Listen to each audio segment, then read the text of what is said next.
हमारे साथ तो मजाक हो रहा है। वंशावली हमने दे दी, उनका वंशज हमारे साथ आ गया है। उन्होंने बोल दिया भी हम क्षत्रिय वंशज है, फिर भी ये लोग गुज्जर लिखने लग रहे हैं। पहले ये षड्यंत्र जाटों के साथ किया, फिर ये सरदारों के साथ किया, अब टारगेट राजपूत बरादरी है। हम गांव लेवल पे मनोहर लाल के आखिरी दर्शन कर लिया। 2024 के बाद तरसेगा, इसने इतिहास के साथ पंगा लिया। जिला गुजरात के बाद कभी भी किसी भी विधानसभा में, कैथल विधानसभा में कहीं नहीं मिलेगा।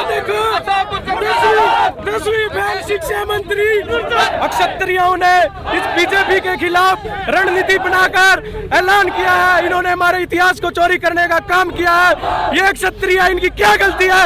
हमारे पूर्वजों ने कोई सदी, हजारों सदियों तक इस देश के लिए खून दिया। कोई सदी ऐसी नहीं थी जिसमें हमने खून नहीं दिया।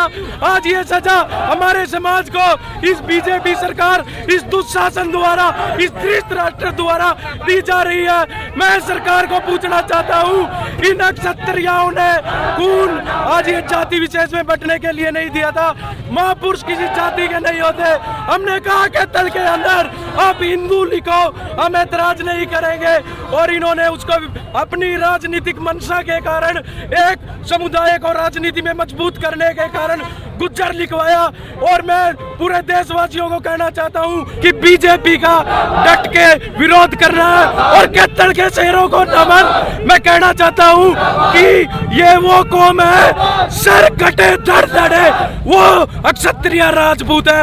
ये इस लाठियों पे, इन डंडों पे दबने वाले नहीं है। और हम अब दिल्ली के अंदर लाल किले पे जल्दी इकट्ठा होंगे और इस सरकार की कब्र खोदने का काम करेंगे। हमारे साथ तो मजाक हो रहा है। वंशावली हमने दे दी, उनका वंशज हमारे साथ आ गया है। उन्होंने बोल दिया भी हम क्षत्रिय वंशज है, फिर भी ये लोग गुज्जर लिखने लग रहे हैं। 30 लाख रुपए का इनाम दे दिया। आ जाओ भाई, राजपूता के लबास कर लो। बकवास करे जा रहे, गुज्जर लिखी जा रहे हैं। और कौन सा सबूत देवा हम?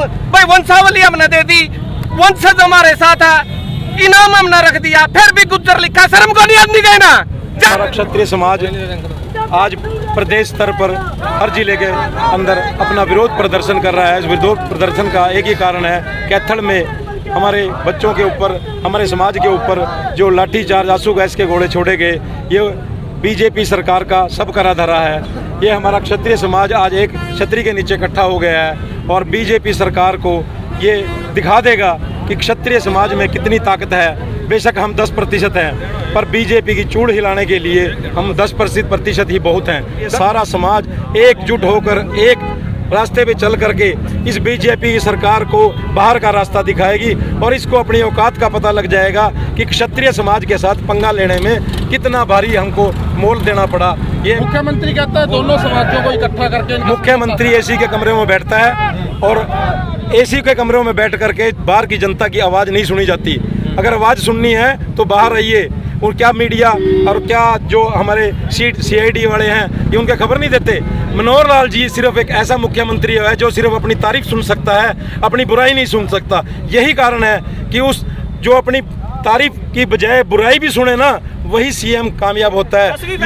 ये सिर्फ पहला ऐसा सीएम देखा है जो कहीं भी समारोह भी करता है तो तारीफ करने वाले को बोलने को मौका दिया जाता है, जो इनकी बुराई करता है उसको बिठा दिया जाता है। अगर समझौते के लिए बुलाते हैं तो आपकी क्या डिमांड? समझौते के लिए वो उनको बुलाते हैं जो उनके ही पलड़े की बात करते हैं। हमारे समाज में जिन्होंने विरोध किया, जिन्होंने गुज्जर समाज का विरोध किया, सरकार का विरोध किया गुज्जर शब्द लिखने पर, उनको मीटिंग में बुलाइए, तब मीटिंग का कोई हल निकलेगा। अगर कुरुक्षेत्र का जिला अध्यक्ष होने के नाते आज बीजेपी ने जो षड्यंत्र रच के, पहले ये षड्यंत्र जाटों के साथ किया, फिर ये सरदारों के साथ किया, अब टारगेट राजपूत बरादरी है। हम गांव लेवल पर जाएंगे, गांव लेवल पर जाकर जितने भी ज़्यादा रजैन हो गए उतने रजैन करवाएंगे और बीजेपी को राजपूत विहीन करेंगे। बीजेपी ये ना समझे कि भी हमारा ये प्रदर्शन यहीं पे रुक गया। ब्लॉक लेवल पे भी करेंगे, गांव लेवल पे भी करेंगे प्रदर्शन। ठीक है, उन्होंने हमारे साथ बहुत ज़्यादा एक तरफा कार्रवाई करवाई है कैथल के अंदर, जो हमारे बच्चों का चोटें मरवाई हैं। हम उसका पुरजोर विरोध करते हैं। अब ये कैथल वाली मूर्ति की ही खिलाफत है या इसके अलावा कोई और भी? नहीं, कोई भी लगेगी। अगर गवर्नमेंट किसी भी तरह का कोई भी स्टैचू लगवाती है, हम उसका पुरजोर विरोध करेंगे। गुर्जर समाज कहता है कि इससे पहले भी लगाई हुई है, वीके सिंह ने लगाई है या ये आम आदमी पार्टी के द्वारा ऐसी मूर्तियाँ और भी लगी हुई है। उनके ऊपर हिंदू सम्राट है, ठीक है, मूर्तियां जरूर यूपी के अंदर योगी आदित्यनाथ ने लगवाई थी, वहाँ पे जब तक गुर्जर समाज शब्द नहीं हटा तब तक उन्होंने कोई भी उसका उद्घाटन नहीं किया। फिर जाट गड़ा है, राजपूता कौन था, बीजेपी खड़ी थी, भाई साहब जी राजपूत भी गड़ा दिए। अब कहाँ जाएगी बीजेपी, भाई साहब हर एक कौम का जीरो कर देंगे, बीजेपी नहीं जीत सकती। राजपूत खड़े थे इसके साथ, राजपूत ने जिता रखी थी, सारे 80-20 जितने हमारे साथ है, जाट कौम भी साथ है, जिनके सारे गड़ा दिए उन्होंने, एक नहीं वोट पाएगा इनको, एक भी। सब देख रहे हैं तमाशा, सारी कास्टों ने तमाशा देख लिया, खत्रियों ने देख लिया, बाणियों ने देख लिया, सारी कास्टों ने देख लिया, ब्राह्मणों ने देख लिया, लेकिन अभी इसका बायकॉट कर रहे हैं सारे, कोई भी वोट नहीं पाएगा, कोई भी नहीं पाएगा वोट। धन्यवाद।